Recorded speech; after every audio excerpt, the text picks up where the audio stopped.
여러분 안녕하십니까. 전국 대부분 지역에 폭염특보가 발령된 푹푹 찌는 하루였습니다. 서울은 한낮 기온이 34.9도까지 올랐습니다. 올 들어 가장 더웠습니다. 달궈진 거리는 한산했고 야외 수영장과 대형 쇼핑몰은 북적였습니다. 점심시간 직장인들의 손마다 차가운 음료, 휴대용 선풍기가 들려 있었습니다. 송재원 기자가 폭염 속 시민들을 만나봤습니다. 숨이 턱 막히는 한증막 더위에 도심 거리는 텅 비었습니다. 직장인들이 분주히 오가는 서울 강남. 점심시간인데도 사람을 찾기 힘듭니다.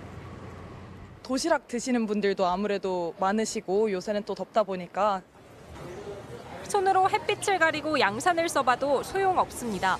휴대용 선풍기는 외출 필수품. 밖에 나왔을 때 날씨가 너무 후덥지근해가지고 요즘 매일 충전해가지고 들고 다니고 있어요. 식사도 산책도 냉방이 잘 되는 대형 쇼핑몰만한 곳이 없습니다. 산책 나가면 또 걸으면 더 덥기도 하고 그냥 여기에서 있는 게 제일 편하고 얘기하기도 쉬워서 있게 됐어요. 네. 평일인데도 도심 속 수영장에 인파가 몰렸습니다. 물에 있을 때는 그 더운 건 있고 시원했어요. 때마침 휴가에 들어간 사람들은 폭염이 오히려 반가웠습니다. 물에 들어가니까 제가 물고기가 된 것처럼 너무 시원하고 살아있는 것 같은 느낌이 들어가지고 너무 재밌었습니다. 오늘 서울의 낮 최고 기온은 34.9도, 올 여름 들어 가장 더웠습니다. 수원 34도, 강원 인제 34.3도, 청주 34.9도 등 중부지방 곳곳이 올해 최고 기온을 기록했습니다. 경기도와 강원 충남 일부, 대구 등의 폭염 경보가, 그 밖에 제주도와 동해안, 남해안을 제외하고는 전국에 폭염주의보가 발효됐습니다. 밤 사이에도 기온이 크게 내려가지 않아 수도권과 충청권, 전북에는 열대야가 나타나는 곳도 있겠습니다. MBC 뉴스 송재원입니다. 오늘같이 뜨거운 날씨에도 야외에서 선풍기나 에어컨도 없이 뙤약볕을 그대로 받아가며 일해야 하는 노동자들이 있습니다. 폭염 노동도 위험 작업으로 보고 대책을 마련해야 한다는 지적이 끊이지 않습니다. 구나영 기자가 전해드립니다. 행인들의 발길마저 뜸한 서울 홍대 앞 거리. 오후 3시 반 홍대 거리에 나와 있는데요. 한낮이 지난 시각인데도 이곳 온도는 35도를 넘어섰습니다. 가만히 있어도 더운 날씨인데 거리 노점상들은 오늘도 이렇게 문을 열었습니다. 그렇다고 일을 쉴 순 없습니다. 바닥에서 솟아오르는 열기와 불판의 열기까지 더해져 땀이 쏟아지지만 머리에 수건을 두르고 모자를 쓰고 손님 맞이 준비에 나섭니다. 선풍기 다른 건 없어. 근데 우리도 전기가 이게 한계가 있으니까 많이 안 나가지고. 근데 그냥 나옵니다. 아지랑이가 피어오르는 뜨거운 도로 위. 붉은 옷차림의 관광 통역사들은 사무실이나 앉을 공간도 없이 땡볕에 선체로 외국인들을 안내합니다. 이렇게 많이 더우면 솔직히 조금 몸이 힘들기는 합니다. 더운 날씨에도 많이 관광지를 찾아주시니까 조금 더 도움을 더 드리고 싶어서. 날이 더울수록 야외에서 발걸음이 분주해지는 사람도 있습니다. 서울의 한 쪽방촌 골목. 구급용 배낭을 맨 간호사가 발걸음을 재촉합니다. 아버님 더우신데 요즘에 다른 거 건강 챙기시라고 요 영양제. 냉방도 잘 안 되는 쪽방에서 혹시 폭염으로 인한 사고는 없는지 집집마다 방문해 안부를 묻습니다. 아유 맨날 오지 뭐. 더운 게 이제 어떻게 지내냐고 거기 상담소 오라고 거기 와서 시원히 있으라 그래. 근데 날씨가 좋습니다. 폭염지고 1시간 일할 수 있는 건설 현장도 폭염에 직격탄을 맞았습니다. 손도 못 댈 만큼 달궈진 골재들을 나르려면 두꺼운 장갑까지 끼고 작업해야 합니다. 5개 노동자들에겐 폭염특보 발령 시 규칙적인 휴식을 보장하도록 규정돼 있지만 지난해 민주노총 조사에서 실제 쉬고 있다는 응답은 27%에 불과했습니다. MBC 뉴스 구나연입니다. 오늘처럼 아주 더워서 폭염주의보가 내려졌던 지난달 19일. 30대 노동자가 한 대형마트 주차장에서 일하다 숨졌습니다. 해당 마트 측이 폭염에 제대로 대처하지 못해 벌어진 비극이라는 지적이 이어졌는데 오늘 그곳 상황은 얼마나 달라졌을까요? 이지은 기자가 가봤습니다. 오늘 낮 경기 하남의 외국계 대형마트 주차장에서 노동자가 쇼핑카트 정리에 한창입니다. 규정상 한 번에 6개씩 밀어야 하지만 10개씩 미는 모습도 자주 보입니다. 지난달 19일 같은 일을 하던 노동자 김모 씨가 숨진 현장입니다. 김 씨는 당시 오전 11시부터 밤 9시까지 카트를 정리하며 4만 3천 보, 26km를 걸을 정도로 중노동에 시달렸지만 무더운 주차장에서 제대로 쉬지도 못하다 숨졌다고 동료들은 입을 모읍니다. 폭염이 맹위를 떨친 오늘은 어떨까? 마트 2층 주차장입니다. 외부와 차량의 열기에 그대로 노출돼 이곳의 온도는 34도를 넘겼습니다. 폭염주의보가 발효된 외부 온도와 1도도 차이가 없는 겁니다. 심지어 휴대전화 날씨 앱에 나타난 체감 온도는 35도. 주차장 천장에 공기 순환기가 가동되고 있어도 더위는 그대로인 겁니다. 힘들죠, 당연히 청소년 열이 녹아서 그냥 그 온몸이 다 젖어 끝날 때. 마트 측의 대책은 좀 개선됐을까? 김 씨가 숨질 당시 3시간에 15분만 휴식 시간을 줬는데 오늘은 낮 1시부터 5시까지 1시간에 10분씩 휴식 시간을 준다고 공지했습니다. 하지만 에어컨과 냉장고가 있는 휴게실은 여전히 5층. 1층에서 가려면 4분이나 걸려 휴식 시간 내에 다녀오기 힘들었던 예전 상황은 똑같습니다. 마트 측은 또 아이스팩을 채운 얼음조끼도 지급했다지만 착용한 노동자는 보이지 않습니다. 무겁다니까요. 아이스팩을 달고 다니는 프로젝트 보세요. 그 무게가 저게 양쪽으로 하면 1kg 넘을 텐데. 포스트코는 지금 당장 신규 인력을 충원하라! 충원하라! 충원하라! 충원하라! 오늘 마트산업노동조합은 기자회견을 열어 노동부의 중대재해 조사를 촉구하고 마트 측엔 추가 인력 고용과 폭염 시 노동자 보호 조치를 요구했습니다. 폭염 대책이 미흡하다는 지적에 어떤 입장인지 묻는 취재진의 질문에 마트 측은 이번에도 답을 내놓지 않았습니다. MBC 뉴스 이지은입니다. 네, 이런 폭염에는 탈진이나 경련, 열사병 같은 온열 질환이 발생하기 쉽죠. 올 들어서만 벌써 300명 가까운 사람들이 온열 질환으로 병원을 찾았는데요. 체온 조절 기능이 떨어진 고령층에게 특히 위험하다고 합니다. 박솔립 기자가 취재했습니다. 이른 폭염이 덮친 쪽방촌.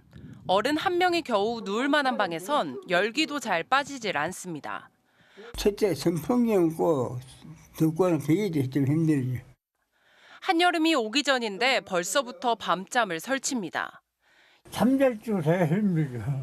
더위 때문에 힘들고 몸이 전체적으로 안 좋으니까요. 폭염에 실신하거나 탈진해 병원을 찾는 사람도 늘었습니다. 질병관리청과 소방청에 따르면 지난 5월 20일부터 이달 2일까지 287명이 온열 질환으로 병원을 찾았습니다. 탈진이나 경련, 열사병의 증상을 보였습니다. 온열 질환 발생 신고로 출동한 사례도 187건, 사망자도 2명이나 발생했습니다. 발생 장소는 대부분 운동장이나 길가, 작업장 등 야외였고 온열 질환자의 70% 이상은 남성이었습니다. 연령대로 보면 65세 이상이 4명 중 1명꼴로 가장 많은 비중을 차지했습니다. 전문가들은 나이가 들수록 체온 조절 기능과 온열 질환을 인지하는 능력이 약해져 질환에 취약하다고 설명합니다. 특히 고령층에서는 땀을 배출하는 능력이 떨어지기 때문에 땀 배출을 방해하는 여러 가지 약들을 드시고 계신 경우가 많습니다. 여기에 심장질환이나 고혈압, 당뇨병 등 만성질환이 있다면 폭염에 노출되는 것 자체만으로 치명적일 수 있습니다. 온열 질환을 예방하려면 한낮 야외 활동을 가급적 피하고 물을 자주 마시는 게 좋습니다. 자신의 몸 상태를 잘 살펴서 어지럼증이 느껴질 경우 그늘진 곳을 찾아 충분히 쉬어야 합니다. 소방당국은 오는 9월 30일까지 온열 응급 환자를 긴급 이송하기 위한 폭염 구급대를 운영한다고 밝혔습니다. MBC 뉴스 박솔립입니다.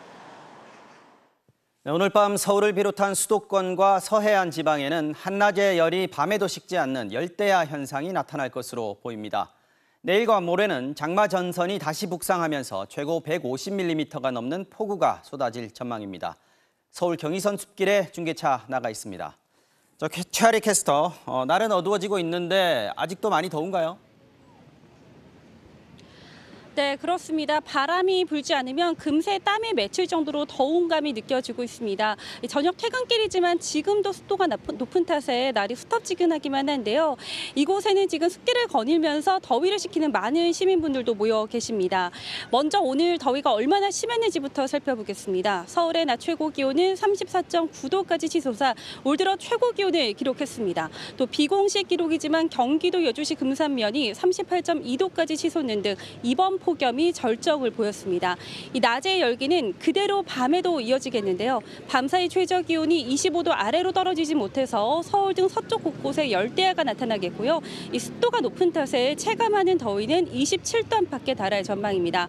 그래도 대부분 지방에 내려진 폭염특보 잠시 후 밤 8시를 기해서 모두 해제가 되겠는데요. 하지만 강한 장맛비 대비를 해주셔야 합니다. 비는 내일 오전 제주와 전남을 시작으로 점심시간 무렵에는 서울 등 그 밖의 지방으로 확대될 전망인데요.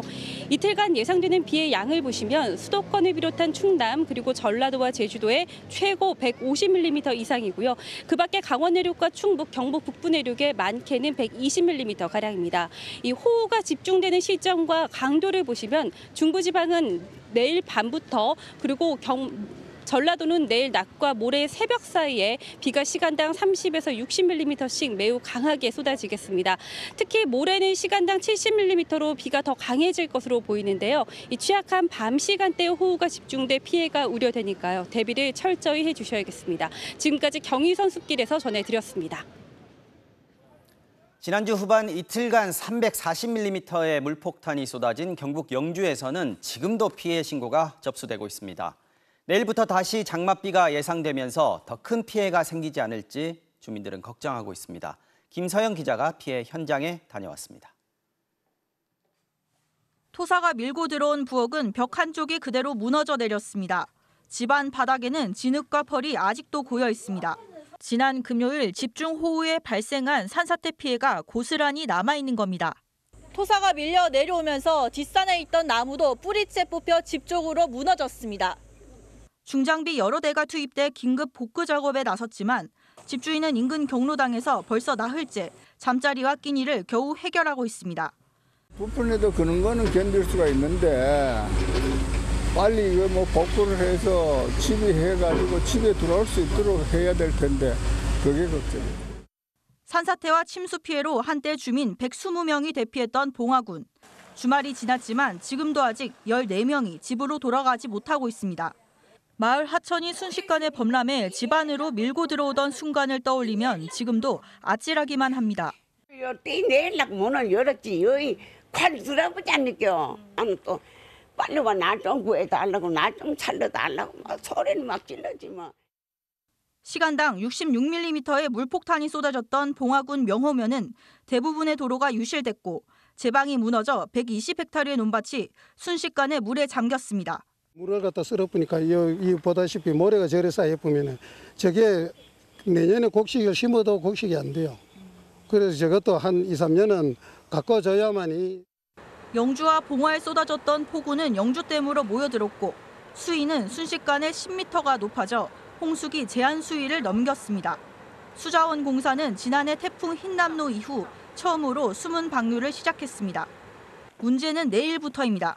기상청은 다시 올라오는 비구름이 경북 북부에 50에서 100mm의 많은 비를 뿌릴 것으로 예상하고 산사태 예방에 각별한 주의를 당부했습니다. MBC 뉴스 김서연입니다.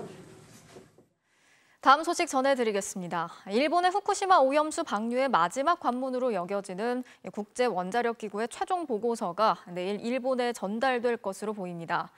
방류가 임박하면서 일본 내에서 여름 해수욕 기간은 피하자는 의견이 나왔지만 일본 정부는 올 여름에 방류하겠다는 계획에 변함이 없다는 입장을 다시 한번 밝혔습니다. 이지선 기자가 전해드리겠습니다. 오염수 방류 시기가 다가오면서 일본 내 관심은 어업에 이어 여름철 관광업이 입을 피해에도 집중되고 있습니다. 집권 자민당과 함께 연립 여당을 구성하고 있는 공명당에서도 우려의 목소리가 나왔습니다. 直近に迫った海水浴シーズンなどは避けた方がいいのではないかと。 일본 정부는 그러나 오염수 방류 시점이 올 여름을 넘기지는 않을 거라고 다시 한번 못 박았습니다.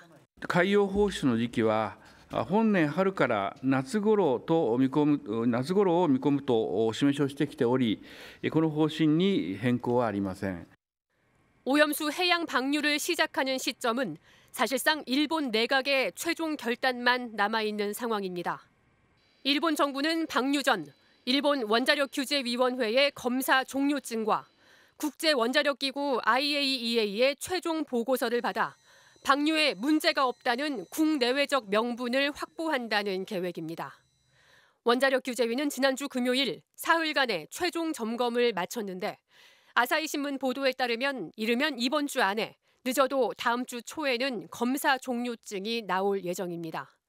마지막 관문인 IAEA 최종 보고서는 그보다 더 빨리 마무리될 전망입니다. 라파엘 그로시 IAEA 사무총장이 내일부터 7일까지 나흘간 일본을 방문하는데 오염수 해양 방류 안전성에 대한 최종 보고서를 방일 첫날인 내일 일본 정부에 전달한다는 계획이 유력한 것으로 전해지고 있습니다. 마스노 관방장관은 IAEA 최종 보고서가 나오면 그 내용을 어민들에게 알기 쉽게 설명하고 TV와 신문, 인터넷 광고를 통해 국민을 설득해 방류를 확정하겠다는 입장입니다. MBC 뉴스 이지선입니다. 자, 이렇게 국제원자력기구의 보고서 공개가 임박하면서 정치권의 신경전도 가열되고 있습니다. 먼저 여당은 야당이 오염수 괴담으로 국민들의 불안과 갈등을 키우고 있다고 비판하면서 야당의 공세에 모든 당력을 집중할 거라고 밝혔습니다. 또 일본산 수산물 수입에 대한 규제 조치도 계속될 것이라고 강조했습니다. 윤수한 기자가 취재했습니다. 곧 공개될 오염수 방류 검증 결과에 후속 대책을 논의하는 국민의힘 간담회. 오늘 임명장을 받은 관련 부처 신임 차관들이 빠짐없이 참석한 가운데 여당은 IAEA의 최종 보고서가 나오면 정부 차원의 검증을 실시하겠다고 밝혔습니다. 당연히 IAEA 보고서 발표 이후에 그 보고서에 대한 우리 정부 차원에서 검증하는 것은 당연히 밟아야 될 절차이고 당연히 또 해야 할 일입니다. 또 보고서의 주요 내용을 국민들에게 상세히 설명하겠다고 했습니다. 다만 IAEA에 문재인 정부 시절 파견된 우리나라 전문가가 참여하고 있는 점을 강조하면서 보고서의 공신력을 존중해야 한다는 지적도 이어졌습니다. 문재인 대통령께 묻습니다. 윤석열 정부의 기조가 문재인 정부의 기조와 무엇이 다른지 밝혀주시기 바랍니다. 국민의힘은 후쿠시마산 수산물 수입은 기간 제한 없이 국민들이 안심할 때까지 금지될 거라고 거듭 확인했습니다. 비슷한 시각 국민의힘 의원총회에서는 오염수 괴담 선동을 비판하는 강연이 진행됐고 앞선 당 지도부 회의에선 민주당의 오염수 방류 반대 시위가 결국 윤석열 정권 퇴진과 맞닿아 있다며 배후에 정치적 목적이 있다고 강조했습니다. 국민을 향해 먹거리 공포의 주술을 외며 국민의 불안과 사회 갈등을 키움으로써 자신의 정치적 이득을 꾀하고 있는 것으로 보입니다. 국민의힘이 국회 상임위별로 진행 중인 수산물 식사 모임도 이어졌습니다. 이 검증 보고서가 나오면 국회에서도 그거를 충분히 검증할 수 있는 시간도 만들고 국민들이 확실하게 과학적으로. 국민의힘은 또 민주당의 거짓 발언과 선동이 지금보다 거세질 것으로 예상된다며 모든 당력을 집중해 대응하겠다고 강조했습니다. MBC 뉴스 윤수환입니다. 민주당과 정의당 등 범야권은 오염수 방류를 저지하기 위한 총력전에 나섰는데요. 우리 정부가 국민의 안전을 위해 어떤 대비책을 세우고 있느냐고 거듭 따져 물었습니다. 민주사회를 위한 변호사 모임은 정부가 국민 보호를 위한 최소한의 조치도 하지 않고 있다면서 헌법 소원에 나서기로 했습니다. 이혜리 기자가 취재했습니다. 더불어민주당은 발표가 임박한 것으로 알려진 IAEA 보고서가 일본 맞춤형 보고서가 될 우려가 있다며 정부의 대비책이 있는지 물었습니다. 우리 해역에 있는 해수 방사능 감시기가 제대로 작동하고 있는지 묻습니다. 최근 5년 동안 41차례나 고장났다는 보도가 있습니다. 민주당과 정의당은 오염수 해양 투기 저지를 위한 의원 모임을 추진하기로 했습니다. 일본 내 원전 반대 의원 모임과도 연대해 오염수 방류 저지를 국제적 활동으로 확대하겠다는 방침입니다. 진보당은 IAEA 도쿄 지부 항의 서한 전달 등을 위해 원정단을 꾸려 일본 방문길에 올랐습니다. 국민들의 그 우려와 불안의 마음 충분히 잘 알고 있고 이 마음을 일본 정부에 분명히 전달하고 오겠습니다. 오염수 방류에 반대하는 국민 다수의 여론을 바탕으로 전직 국회의원들이 참여한 후쿠시마 오염수 초당적 국민대책위원회도 구성됐습니다. 윤석열 정부의 비과학적, 비이성적 찬성 입장에 결코 동의하지 않는다는 점도 분명히 밝히기 위해서 당파를 초월해서 이 성명을 발표합니다. 민주사회를 위한 변호사 모임은 정부의 국민 보호 조치를 요구하는 헌법 소원에 나서기로 했습니다. 오염수 방류가 임박했는데도 국제해양법재판소 제소 등 정부가 해야 할 조치를 하지 않은 것은 국민 기본권 침해라는 겁니다. 청구인은 대한민국 국민 누구나 될 수 있고요. 아이도 될 수 있고 어른도 될 수 있습니다. 생태계를 대표해서 저희가 고래를 청구인으로 넣기로 했습니다. 민변은 오염수 방류 전에 헌법 소원을 제기하기 위해 오는 21일까지 청구인을 모을 계획입니다. MBC 뉴스 이혜리입니다. 정부와 정치권은 수산물 시식에 나서고 긴급 경영 자금 같은 지원 방안까지 내놓고 있지만 수산시장과 횟집에는 손님들의 발길이 줄어들고 있습니다. 아예 업종을 바꾸는 곳까지 있다고 하는데요. 이재경 기자가 현장을 취재했습니다. 3년 전 문을 연 창원의 한 초밥집. 점심시간인데도 가게 안은 한산합니다. 입구 안내판에는 오늘부로 초밥은 만들지 않겠다는 손글씨가 쓰여 있습니다. 오염수가 방류되면 어차피 수산물 소비가 타격을 받을 거고 이런 상황에서 화로로 초밥을 만들 수 없다는 이유입니다. 오염수가 방류되었을 때 그 재료로 뭔가 만들어야 한다는 것 자체가 일단 그거가 용납이 좀 힘들었고요. 원래 초밥집이던 이곳은 한 달 넘게 문을 닫고 있는데요. 초밥은 더 이상 팔지 않다 보니까 기존에 쓰던 초밥 전용 냉장고와 접시는 모두 버려야 하는 상황입니다. 앞으론 초밥 대신 돈가스 같은 다른 음식을 팔기로 했습니다. 저도 사태 심각성은 이제 뉴스로 언제부터 들리니까 맞는 결정이라고 생각해요. 생물을 파는 수산시장은 더 힘듭니다. 방류 계획이 발표된 이후 비수기까지 겹쳐 손님 발길이 뚝 끊긴 곳이 많습니다. 고기는 또 안 나서 비싸지. 사다 놓으면 이틀 살 되면 주고 비지. 장사 안 돼서 손해, 고기 죽어서 손해. 우리는 못 살겠어요, 정말로. 정치권과 정부에서 연일 횟집을 돌며 수산물 소비를 장려하고 있지만 현장에선 영업 손실에 대한 피해 보상이나 특별법 제정 같은 실질적인 대책이 필요하다는 목소리가 큽니다. MBC 뉴스 이재경입니다.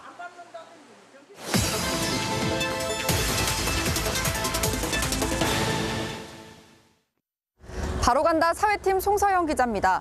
지난 주말 연장 개통된 수도권 전철 서해선 대곡 소사 구간의 기점인 대곡역입니다. 이제 경기 고양에서 서울 강서, 부천까지의 이동 시간이 종전의 절반 이하로 짧아졌다는데요. 하지만 이번 서해선 연장 개통 구간이 기존 4개의 노선의 환승역인 김포공항역을 지나면서 오히려 출퇴근길 혼잡은 더 극심해질 거라는 우려가 나옵니다. 이곳 대곡역을 출발해 김포공항역에서 9호선으로 갈아타는 출근길이 어떨지 바로 확인해 보겠습니다.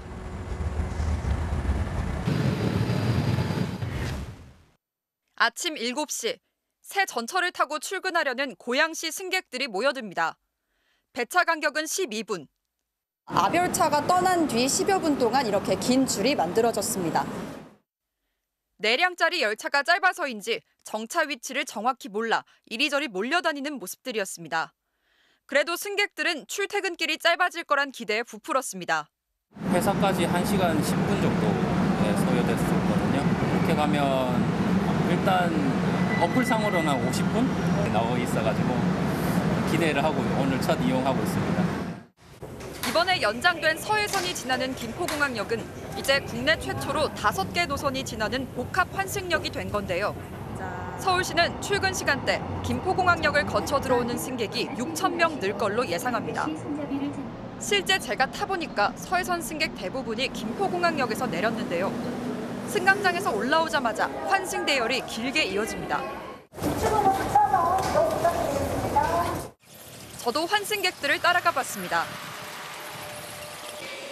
9호선 김포공항역 승강장입니다. 5분 전에 급행열차 한 대를, 1분 전에 일반 열차 한 대를 보냈는데도 이렇게 긴 줄이 만들어져 있습니다. 너무 많아서 제가 한 대 보냈어요. 점점 타고 갈수록 사람들이 많이 타시는데 여기서 저 정도로 차면 벌써 다음부터 이렇게 끼거든요. 그거는 힘들어가지고. 저도 함께 타봤는데요. 처음엔 좀 견딜만 했지만 금세 승객들이 들어찼습니다. 김포공항역에서 출발해서 방금 당산역을 막 지났습니다.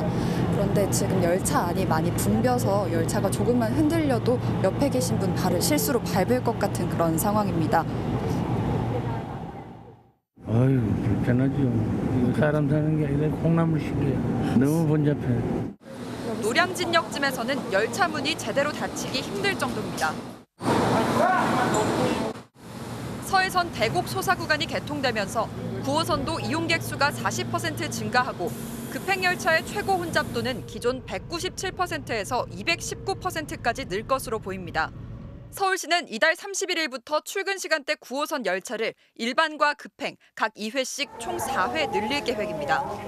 하지만 콩나물 시루로 악명 높은 김포골드라인에 이어 서해선 개통까지 김포공항역은 물론 9호선까지 혼잡 여파가 미치지 않을까 우려되기도 합니다. 바로 간다, 송서영입니다.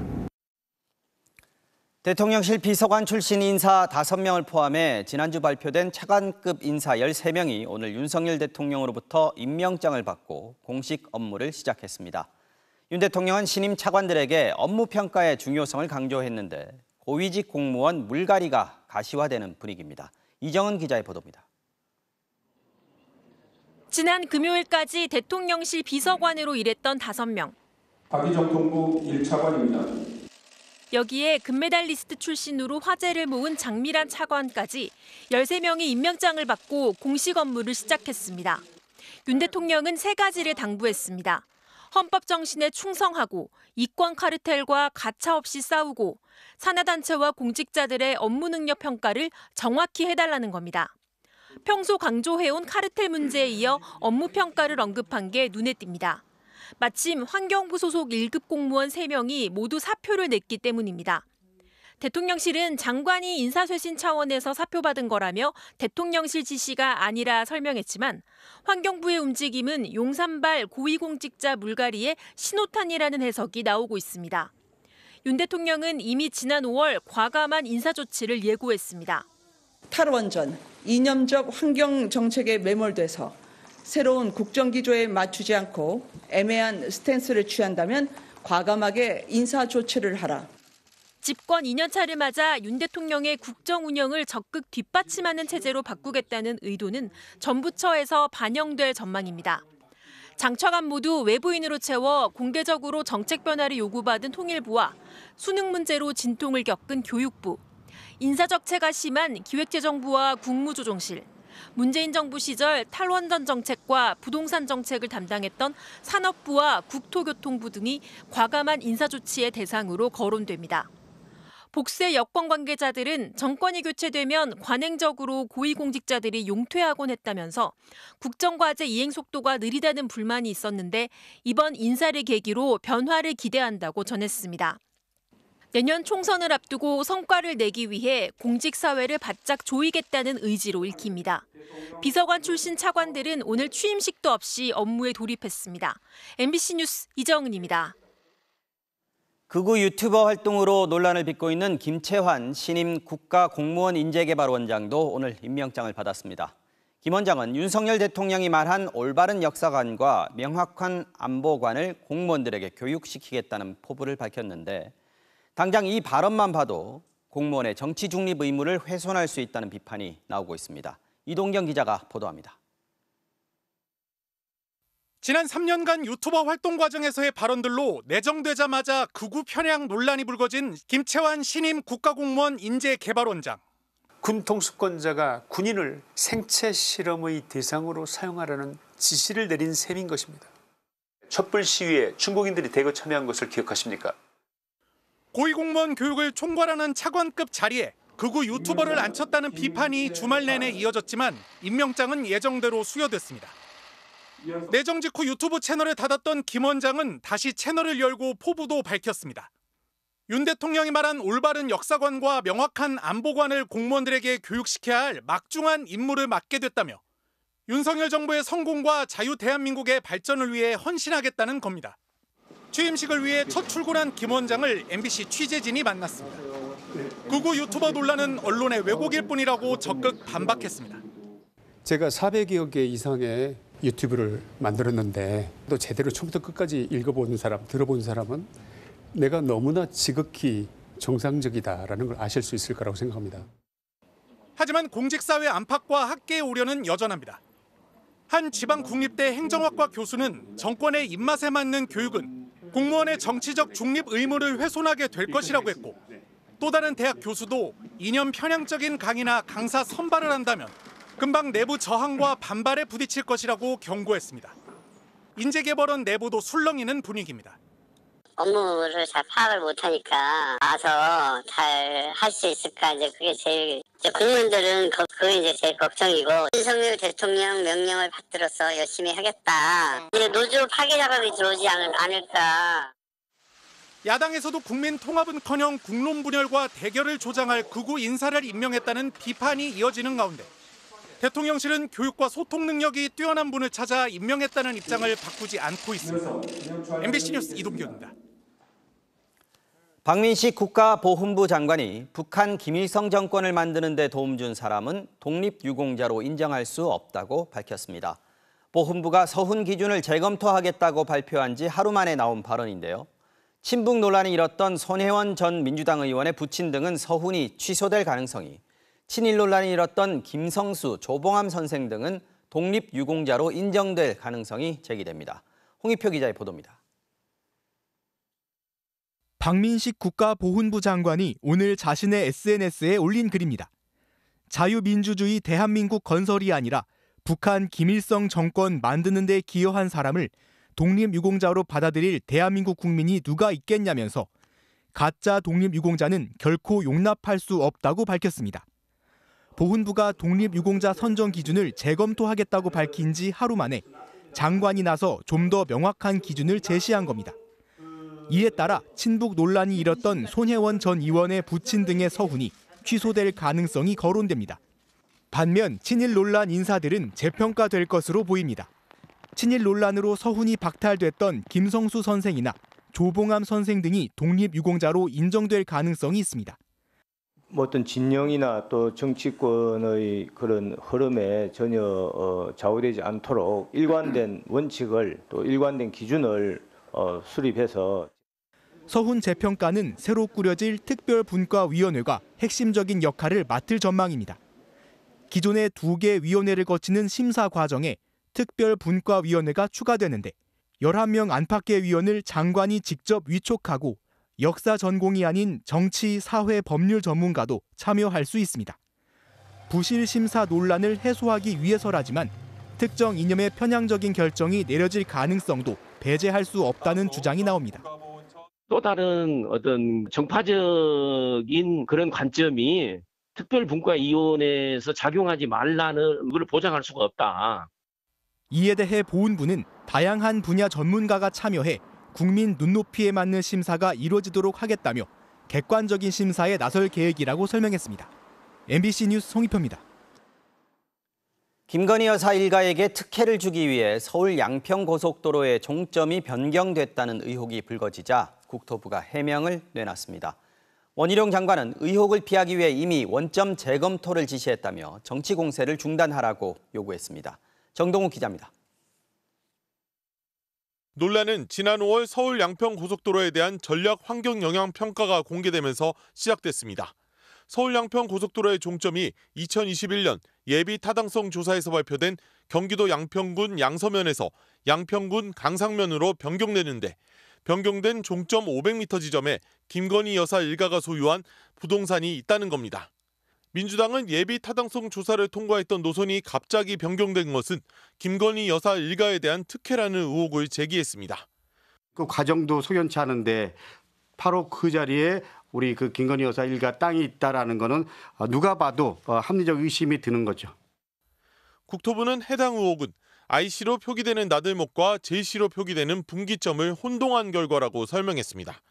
진출입로인 IC가 생기면 통행량이 증가하고 접근성이 강화돼 주변 토지 가격이 오를 수 있지만 두 개의 고속도로를 연결하는 분기점 인근 토지는 소음과 분진에 시달리고 사용에 제약도 생기는 등 오히려 단점이 많다는 겁니다. 또 종점 변경도 지난해 3월부터 진행된 타당성 평가에 따른 것이라고 해명했습니다. 원희룡 국토부 장관은 지난주 해당 계획안에 대한 원점 재검토를 지시했습니다. 실무적인 판단이 적절해도 정치적 의혹을 불러일으킬 수 있다면 제동을 걸 수밖에 없다고 설명했습니다. 이렇게 의혹을 사는데도 불구하고 그것을 밀어붙일 이유가 뭐가 있겠습니까? 전혀 없습니다. 양평군 측도 해당 지역에 JC가 생긴다고 땅값이 오를 일은 없다고 거들었습니다. 이어 고속도로 완공에 차질이 생겨서는 안 된다며 정치 쟁점화되는 것에 대해 우려를 표했습니다. 하지만 야당 소속인 전인 군수는 도로 변경이 현 군수 취임 이후 계획된 것으로 의혹은 여전하다고 밝혀 논란은 당분간 계속될 것으로 보입니다. MBC 뉴스 정동욱입니다. 민주노총이 오늘부터 2주간의 총파업에 돌입했습니다. 노동 탄압 중단과 윤석열 정부의 퇴진을 목표로 내세웠는데 정부는 정당성 없는 정치 파업이라면서 엄정 대응을 예고했습니다. 이재욱 기자가 취재했습니다. 민주노총이 오는 15일까지 2주간 총파업에 들어간다고 선언했습니다. 핵심 의제로 노조 탄압 중단과 노조법 개정, 일본 후쿠시마 오염수 해양 투기 중단 등을 제시했습니다. 특히 윤석열 정권이 훼손한 민생과 노동을 지키려 한다며 윤석열 정부 퇴진을 총파업 목표로 내걸었습니다. 일본의 핵 오염수로 국민들의 먹거리마저 위협하고 피로 쓴 민주주의를 파괴하고 있습니다. 그래서 노동자들이 민주노총이 투쟁에 나섭니다. 민주노총은 2주간 40만 명 이상이 파업에 참여할 것으로 보고 있습니다. 오늘 첫날에는 택배기사와 대리운전기사, 학습지 교사 등 특수고용 노동자 2,500여 명이 총파업 시작을 알리는 집회를 열었습니다. 노동 탄압, 민생 탄압, 윤석열 정권 퇴진시키자! 민주노총 산하 산별노조는 하루씩 돌아가며 파업에 참가하는데 보건의료노조가 13일부터 무기한 총파업을 예고해 병원 이용에 차질이 빚어질 수 있습니다. 또 오는 6일 전국 노동자 대회를 시작으로 수만 명이 참가하는 대규모 집회를 서울 도심에서 모두 4차례 열 예정입니다. 정부는 민주노총 총파업을 정치 파업이라고 규정하며 엄정 대응을 예고했습니다. 이정식 고용노동부 장관은 어렵게 잡은 경제회복의 실타래를 끊고 서민들의 삶을 끌어내리는 정치운동이라고 비판했습니다. 경찰도 폭력행위와 도로점거 등의 불법행위에 엄정히 대응하겠다는 방침을 밝혔습니다. MBC 뉴스 이재욱입니다. 태어났지만 출생신고는 안 된 미신고 영아들은 무탈하게 자라고 있을까? 그 행방이 수상해서 경찰이 수사에 들어간 사례들이 전국적으로 늘고 있습니다. 살해나 유기 같은 범죄 정황이 드러난 경우도 있지만 대부분의 부모는 아이를 베이비박스에 두었다거나 입양시켰다고 말하고 있는데요. 아기를 돈 받고 팔아넘겼다는 혐의로 입건된 사례도 나왔습니다. 윤상문 기자가 보도합니다. 태어난 기록만 있고 출생신고는 안 된 미신고 영아 전수조사 엿새째. 2천여 명의 명단이 전국 지자체에 전달되고 수사에 착수한 사건도 늘고 있습니다. 경기 북부와 인천, 부산, 울산 등에서 경찰이 조사 중인 사건들은 대부분 부모가 아이를 교회나 베이비박스에 두고 왔다거나 입양 보냈다고 진술하고 있습니다. 일단 경찰은 진술을 토대로 추적을 벌여 아이의 생사 여부를 확인하고 있습니다. 다만 남양주에서 아이를 다른 부부에게 입양시켰다고 진술한 20대 친모의 경우 병원비를 받았다고 진술함에 따라 아동 매매 혐의를 적용해 수사하고 있습니다. 이 여성은 지난 2015년 4월 경기도 시흥의 한 병원에서 출산했는데 정식 입양 절차를 거치지 않고 인터넷 커뮤니티를 통해 만난 불임 부부에게 갓난아이를 넘긴 것으로 조사됐습니다. 경찰은 아이를 넘겨받은 부부의 신원을 파악해 생사 여부도 확인하겠다고 밝혔습니다. 인천에서 베이비박스에 아이를 두고 간 30대 친모에 대해서는 경찰이 영아 유기 혐의를 적용해 입건했습니다. 경찰은 친모가 2015년 당시 상담 등의 특별한 조치 없이 아이만 두고 갔다며 경제적 사정 등을 고려해도 베이비박스에 맡길 수밖에 없는 사정이 있었다고 보기 어려웠다고 밝혔습니다. MBC 뉴스 윤상문입니다. 일본 기업을 대신해 우리 정부가 먼저 배상금을 지급하는 제3자 변제 방식. 이 방안을 거부한 강제동원 피해자들을 상대로 정부가 공탁 절차를 밟기로 했습니다. 배상금을 법원에 맡겨서 언제든 찾아갈 수 있게 하겠다는 건데 피해자들은 정부가 꼼수를 부리고 있다면서 강하게 반발하고 있습니다. 장인수 기자가 취재했습니다. 대법원으로부터 배상 확정 판결을 받은 일제 강제동원 피해자는 모두 15명입니다. 정부는 산하재단을 통해 일본 기업을 대신해 배상하도록 하는 제3자 변제 방안을 추진해왔습니다. 배상금은 국내 기업인 포스코 등이 낸 기금으로 마련했습니다. 정부는 지금까지 피해자 15명 중 모두 11명이 정부가 제시한 해법을 받아들여 재단의 배상금을 수령했다고 밝혔습니다. 하지만 양금덕 할머니 등 생존 피해자 2명과 고인이 된 피해자 2명의 유가족 등은 일본 정부의 진정어린 사과 등을 요구하며 제3자 변제 방식을 거부해왔습니다. 나는 절대 금방 굶어 죽은 한이 있어도 그런 돈을 안 받으랍니다. 이 4명에 대해 정부는 배상금 지급이 사실상 불가능하다며 공탁 절차를 밟겠다고 밝혔습니다.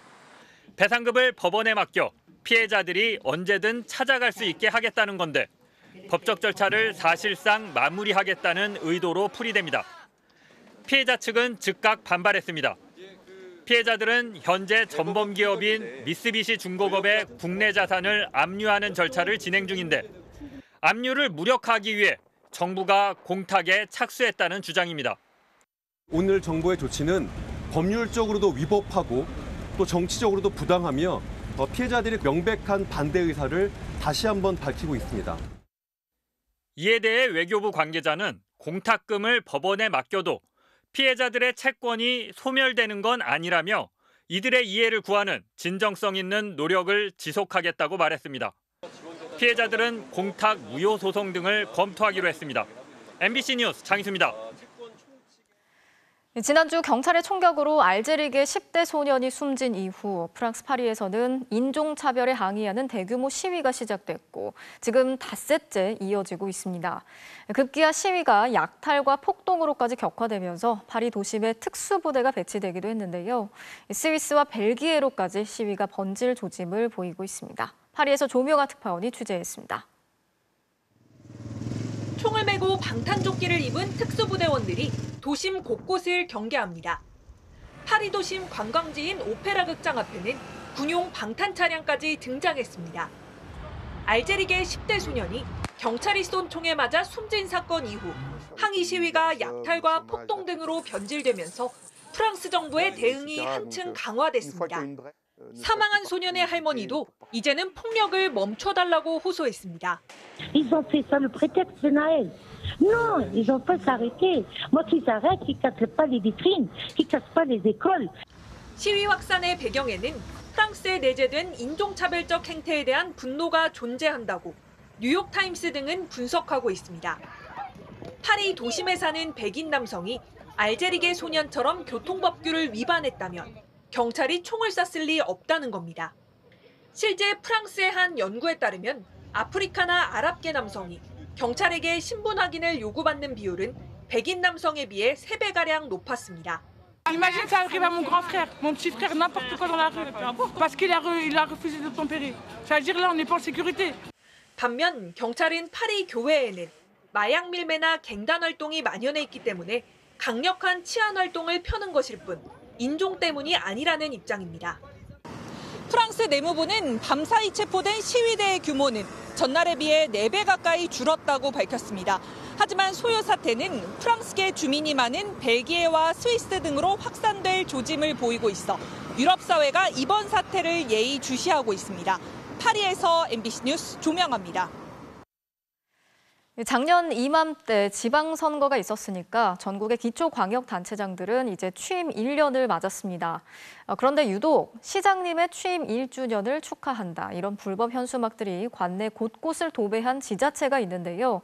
바로 경기도 성남시의 요즘 풍경이라고 합니다. 송정훈 기자가 취재했습니다. 오늘 오후 경기도 성남시청 정문 앞 도로를 따라 수십 개의 현수막이 줄지어 걸려 있습니다. 지난 1일 취임 1주년을 맞은 신상진 성남시장에게 축하한다는 내용입니다. 성남시의 지원을 받는 시민단체들부터 산사랑연합 등 다양한 단체들이 경쟁하듯 내걸었습니다. 신 시장이 지나다니는 시청 앞이라 그런 걸까? 아니었습니다. 성남 시내 곳곳에 같은 현수막들이 즐비하고 심지어 지난 4월 붕괴돼 사망자를 냈던 정자교에서 불과 400m 정도 떨어진 곳에도 버젓이 나붓깁니다. 경찰 조사를 받는다든지 그런 부적절한 사건들이 있었음에도 불구하고 현수막을 붙여놓는다든지 그런 부분에서 좀 아무래도 좀 보기가 좀. 심지어 이 현수막들은 대부분 불법입니다. 시에서 지정한 게시대가 아니라 이처럼 도로변 아무데나 설치된 건 모두 단속과 철거 대상입니다. 교통시설물을 가려 위험한 것도 문제지만 대부분 불법 게시물이라는 점에 시민들의 불쾌감이 큽니다. 한두 개 붙어 있는 것도 아니고 이렇게 너무 많이 붙어 있다 보니까 지나다니다 보면은 좀 그런 이쁜 조형물이나 이런 거를 좀 해친다? 그런 생각이 드네요. 게시대에 붙여야 되는데 그렇지 않고 일반 거리에 이렇게 붙여져 있으니까 그거는 이제 저희가 단속조들을 투입해가지고 최대한 빨리 하려고 해요. 성남시는 지난 1월에도 시 예산을 들여 신 시장의 새해 인사를 담은 현수막들을 게시했다가 불법 게시물 논란에 휩싸였습니다. 5개 광고물법은 지방자치단체장의 게시물을 정당 활동으로 인정하지 않기 때문입니다. 신상진 성남시장은 최근 중대시민재해 적용 가능성이 있는 정자교 붕괴 사고 관련 경찰 조사를 받았습니다. MBC 뉴스 송정훈입니다. 국토부 산하 기관인 한국부동산원의 한 지사에서 한 간부가 직원들을 성추행해왔다는 의혹이 제기됐습니다. 얼마 전 지사장이 업무 시간에 관용차를 이용해서 골프를 쳐오다가 물의를 일으켰던 바로 그 지점인데요. 직원들은 당시 지사장이 간부의 성추행 사실을 알고도 무마했다는 의혹을 제기했습니다. 이하라 기자가 전해드리겠습니다. 15명의 직원이 근무하는 한국부동산원 강릉지사입니다. 퇴사한 한 여성 직원은 한 간부로부터 성추행을 당했다고 말했습니다. 주로 외근을 나갈 때 간부가 차 안에서 자신의 신체 일부분을 만졌다는 겁니다. 상사의 부적절한 신체 접촉으로 수치심을 느꼈습니다. 몇 번 그런 걸 겪고 이건 아니다 싶어서. 한 남성 직원은 성적 수치심을 느끼게 하거나 모욕적인 말을 계속 들어야 했다고 말했습니다. 옛날에 근무에 왔을 때는 5만 원 정도면 역 앞에서 상품매매를 드렸는데 요즘은 더 비싸졌다. 왜 나한테 이런 얘기를 하는 거지 싶고. 참다 못한 직원들이 피해 사실을 상급자인 지사장에게 알렸습니다. 지사장이 인정은 4월 초나 3월 말쯤. 사실 그 전에도 인지는 하셨을 거예요. 하지만 가해자와 분리 조치는커녕 공개적인 사과를 하겠다는 약속도 지켜지지 않았습니다. 지사장은 성추행 의혹 관련 사실을 본사에 보고조차 하지 않았습니다. 이 지사장은 최근 근무 중에 관용차를 타고 골프를 치다 적발되기도 했습니다. 피해자들이 혹시 도움을 요청을 했었나요, 지사장? 없었습니다. 도움 요청을 안 했어요? 예. 하지만 직원들은 당시 지사장에게 여러 차례 조치를 요구했다고 말했습니다. 피해자분들이랑 얘기하라고 말 자리도 만들고 하셨는데 그거 이상으로 진행된 적은 없습니다. 결국 성추행 피해를 호소하는 직원들이 본사에 신고했고 그제야 해당 간부는 지난 5월 다른 지사로 분리 조치됐습니다. 한국부동산원은 해당 간부의 성추행 의혹과 지사장의 무마 의혹에 대해 외부위원회를 꾸려 조사를 시작했다고 밝혔습니다. MBC 뉴스 이하라입니다. 정부가 지난 22일부터 사교육 카르텔 부조리 신고센터를 열고 신고를 접수받았습니다. 지금까지 접수된 신고는 261건인데 이 중에 수능 출제 위원과 유착된 것으로 의심되는 2건에 대해서 정부가 경찰에 수사 의뢰했고 허위 과장 광고가 의심되는 10건에 대해서는 공정위에 조사를 요구하기로 했습니다. 지윤수 기자가 취재했습니다. 정부는 사교육업체와 출제위원 간에 유착이 의심되는 2건을 경찰에 수사 의뢰했다고 밝혔습니다. 교육부는 학원 강사가 학생들에게 수능 출제 관계자를 만났다고 말하고 이후 예상 문제 유형을 언급한 사례가 포함돼 있다고 설명했습니다. 문제가 유출됐다면 또 그 과정에서 공무상 비밀 누설이나 또는 시험 출제 이거 업무가 방해됐을 수도 있고 여러 가지 유형들은 있다고 생각합니다. 경찰은 출제 관련 내용이 실제로 유출됐는지, 또 교사나 교수 신분인 출제위원들이 김영란법을 위반했는지 등을 집중 확인하기로 했습니다. 또 교재 집필에 수능 출제위원이 참여했다고 홍보한 출판사 등 허위, 과장 광고가 의심되는 10건은 공정거래위원회에 조사를 요청하기로 했습니다. 이 사례는 모두 정부가 운영한 사교육 카르텔, 부조리 신고센터에 접수된 것들입니다. 교육부는 지금까지 261건의 신고를 접수했고 하반기 예정된 수시와 논술과 관련해서도 위법 사항을 조사하기로 했습니다. 수시 원서 접수도 시작이 되고 대학별 논술고사 등등 이제 입시 관련된 절차들이 계속 진행이 됩니다. 위법한 사항들을 적극적으로 저희가 신고도 받고 현장 점검도 해서 윤석열 대통령의 사교육 비판 이후 교육부와 경찰청 등은 범정부 대응협의회를 꾸려 사교육 유착 의혹 조사에 나섰고 국세청도 대형 입시학원과 속칭 일타 강사를 상대로 특별 세무조사를 벌이고 있습니다. MBC 뉴스 지은수입니다. 정부가 KBS의 수신료 분리 징수 절차에 속도를 내고 있는 상황에서 국민의힘 과방위원회 소속 의원들이 KBS ETV의 폐지를 주장하고 나섰습니다. 야4당 공동대책위원회는 언론 장악 시도는 국민의 반발을 부를 것이라고 경고했습니다. 조희원 기자가 전해드리겠습니다. 여당이 KBS 수신료 분리 징수에 이어 이번엔 KBS ETV 폐지를 압박하고 나섰습니다.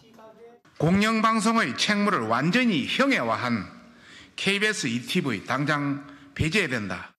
국민의힘 소속 과방위원회 의원들은 KBS ETV가 폐지돼야 하는 근거로 대규모 적자와 인력 감축에 대한 지적을 무시했다는 점을 들었습니다. 특히나 공영방송으로서의 공정성과 신뢰성을 내팽개친 것이 핵심 이유라고 주장했습니다. 공영방송이라기에 한참이나 함량 미달인 KBS ETV가 과연 언제까지 국민의 불신 속에 존재할 수 있을지 살펴봐야 할 것입니다. 이에 대해 KBS는 국회의원들이 폐지 운운한 것은 제어가 심사에 영향을 주려는 의도라며 방송 독립 침해가 우려되고 공영방송 길들이기라고 밝혔습니다. 야4당은 긴급 간담회를 열었습니다. KBS 수신료 분리징수와 이동관 특보의 방통위원장 지명 시도, YTN의 지분 매각 등을 윤석열 정권의 언론 장악 시도로 규정했습니다. 윤석열 정부가 싸워야 될 대상은 KBS 노조위원장이 아니라 YTN 노조위원장이 아니라 민주당이 아니라 전 국민이 될 것이다 라는 점을 분명히 말씀드립니다. 방송통신위원회가 오는 5일 TV 수신료 분리징수 시행령 개정안 의결을 강행할 방침인 가운데 김현 방통위 상임위원은 공영방송의 독립성 보장을 위해 무기한 단식에 돌입한다고 밝혔습니다. MBC 뉴스 조희원입니다. 높은 연체율로 부실 우려가 커진 MG 새마을금고 측이 밀린 이자를 내야 할 이자까지 100% 감면해주겠다는 방침을 내놨습니다. 원금만이라도 빨리 갚게 해서 당장 눈에 보이는 연체율을 줄이겠다는 건데 눈 가리고 아웅하는 얕은 수라는 지적이 일고 있습니다. 김아영 기자가 취재했습니다. 금융감독원이 최근 MG 새마을금고에 직원을 보내 조사에 나섰습니다. 감독 대상도 아닌 새마을금고를 직접 조사한 이유는 대출 상환 연체율 때문이었습니다. 저희가 직접 감독권이 없는 새마을금고 중앙회 같은 경우에는 일부 직원들을 지금 몇 달째 파견을 보내갖고 건설성 관리 등을 할 수 있게. 작년 말 3.59%였던 새마을금고 연체율은 올해 3월 말 5.34%. 농협과 신협 등 다른 상호금융 연체율의 2배가 넘습니다. 위기설까지 나돌자 새마을금고는 최근 건전성 대책을 내놨는데 이게 오히려 논란이 됐습니다. 올해 말까지 한정으로 연체된 이자는 물론 앞으로 내야 할 정상적인 이자까지 모두 감면해 주겠다는 겁니다. 각 지역 새마을금고 이사장의 승인만 받으면 되고 이자 액수의 제한도 없습니다. 채무조정 대상에는 장기간 이자가 밀린 악성 계좌는 물론 3개월 미만의 단기 연체 계좌까지도 포함된 걸로 전해졌습니다. 이자를 전액 감면해주면 연체 기록이 사라지고 연체율 집계에서도 빠지게 됩니다. 당장 연체율이 낮아진 새마을금고는 겉으로는 건전성을 회복한 것처럼 보이지만 실제로는 받을 수 있는 이자까지 못 받게 돼 경영이 더 어려워집니다. 이자 감면 전에는 보통 차압이라든지 담보를 잡는 이런 과정들이 아마 있어서 이 이사장 정결로 하는 것은 조금 의외의 경우다라고 보시면 될 것 같습니다. 힘들어도 정상적으로 이자를 갚아온 사람들과의 형평성 논란도 일고 있습니다. 행정안전부는 연체율이 높은 30개 지점에 대해 특별 점검을 진행할 예정입니다. 새마을금고 측은 이자를 감면해 준 것은 충분히 회생 가능한 사람들을 일시적으로 도와 이자를 더 잘 갚게 하려는 취지라며 연체율을 낮추기 위해 실시한 조치는 아니라고 해명했습니다. MBC 뉴스 김아영입니다. 전쟁으로 폭격이 빗발치고 있는 우크라이나의 소녀 합창단이 우리나라를 찾았습니다. 지난 4월 대형 산불로 피해를 입은 강릉 경포 지역을 찾아서 평화의 노래로 이재민들을 위로했습니다. 배연환 기자가 전해드리겠습니다. 골조만 남긴 채 새까맣게 타버린 한 펜션. 철거 작업이 한창 진행될 때쯤 단체복을 입은 소녀들이 버스에서 내립니다. 강릉 세계 합창대회에 출전하는 우크라이나 보구닉 소녀 합창단입니다.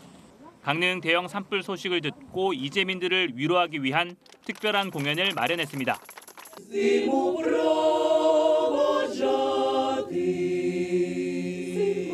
Для всіх постраждалих хочемо сказати, щоб вони ніколи не втрачали надію і віру у Господа Бога. все 공습이 계속되는 상황에서도 지하 대피소가 있는 건물에서 연습을 이어갔고 경고 사이렌이 울리면 대피소에 내려갔다. 잠잠해지면 다시 연습실로 향하기를 되풀이했습니다.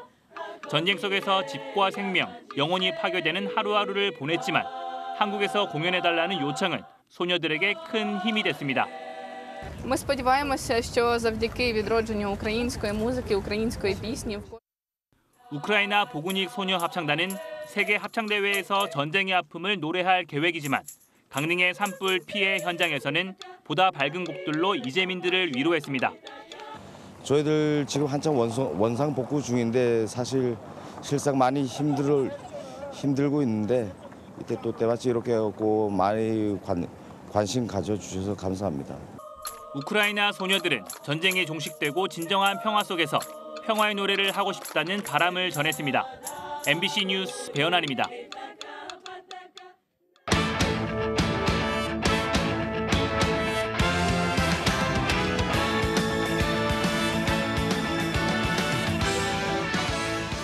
월요일 밤 스포츠 뉴스입니다. 17세 이하 축구 아시안컵 결승전에서 우리나라가 일본에 패했습니다. 석연치 않은 판정에 아쉬움도 남았지만 실력차도 느낄 수 있었던 승부였는데요. 이번 패배로 남자 각급 대표팀은 한일전에서 5경기 연속 3대0 패배를 기록하게 됐습니다. 김태훈 기자입니다. 팽팽하게 진행되던 결승전. 승부는 전반 막판 반칙 하나에 급변했습니다. 이미 경고가 있던 중앙수비수 고종현이 경고 누적으로 퇴장을 당했습니다. 다소 엄격한 판정에 아쉬움도 있었지만 문제는 그 다음이었습니다. 반칙이 일어난 위치보다 더 가까운 곳에서 프리킥이 진행됐고 주심이 이를 지적하지 않으면서 그대로 일본의 선제골로 연결됐습니다. 수적 열세에 놓이며 추가골까지 허용한 대표팀. 후반 38분엔 결정적인 오심까지 나왔습니다. 김명준이 먼저 공을 건드린 뒤 상대 골키퍼 손에 걸려 쓰러졌는데 주심은 골키퍼가 공을 쳐냈다며 페널티킥을 선언하지 않았습니다. VAR이 없어 판정은 번복되지 않았고 현지 관중들은 물론 변성환 감독도 참아왔던 화를 터뜨렸습니다.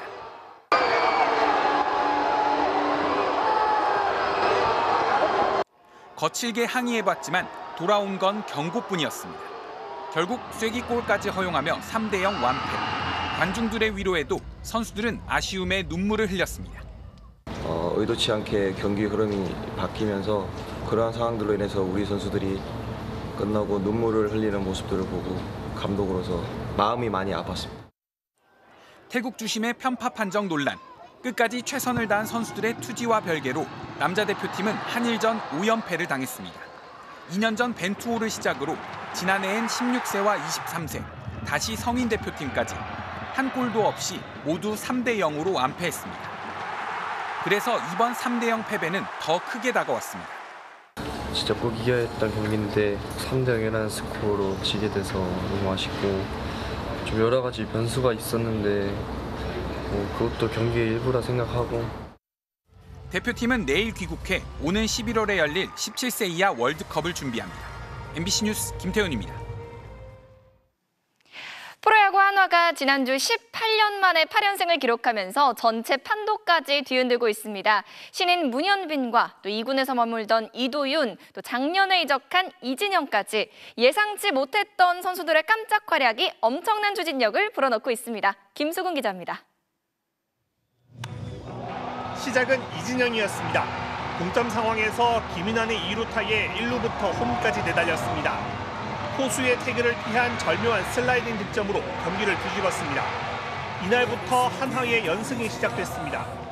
연이은 호수비에 KT와의 경기에선 결정적인 트럼프까지 터뜨렸습니다. 역전승의 발판이 된 상황은 물론 의기양양한 스윙 동작까지 화제가 됐습니다. 기아 입단 이후 제대로 피지 못했던 실력은 한화로 팀을 옮긴 지 2년 만에 제대로 빛을 보기 시작했습니다. 1군에서 경기를 할 수 있다는 것만으로도 너무 행복하고 그게 하나 이글스여서 더 행복한 것 같습니다. 청소년 국가대표 주장 출신 문현빈도 호수비로 연승에 힘을 보탰습니다. 순간적인 판단으로 실점을 막은 동시에 주전 중견수의 가능성도 충분히 보여줬습니다. 지난달 3개의 홈런을 몰아친 장타력에다 롤모델 양준혁을 떠올리게 하는 전력 질주로 한화 신인으로는 유일하게 개막전부터 1군을 지키고 있습니다. 매 순간순간마다 한 게임마다 기회라 생각하고 계속 좀 열심히 하고 최선을 다하다 보니까 여기까지 온 것 같습니다. 데뷔 9년 차인 이도윤은 유격수 자리에서 하주석의 공백을 충실하게 채우고 있습니다. 호수비를 하고도 만족하지 않는 승부근성에 안타성 타구를 지우는 수비로 팬들의 감탄을 자아냈습니다. 그냥 잘하든 못하든 그냥 매일 시합 나가는 게 기분 좋고요. 수비나 주루 쪽으로 이제 좀 팀에 도움이 된다는 게 그나마 다행인 것 같습니다. 세 선수의 올해 연봉 총합은 1억 300만 원. 개막 이전만 해도 출전 기회조차 장담하기 어려웠지만 이제 한화의 상승세를 설명할 때 빼놓을 수 없는 핵심 선수가 됐습니다. MBC 뉴스 김수근입니다. 네, 미국 프로축구에서 나온 꿀장면 보시죠. 수비벽에 막힌 프리킥을 스스로 더 멋지게 마무리했네요. 월요일 밤 스포츠 뉴스였습니다.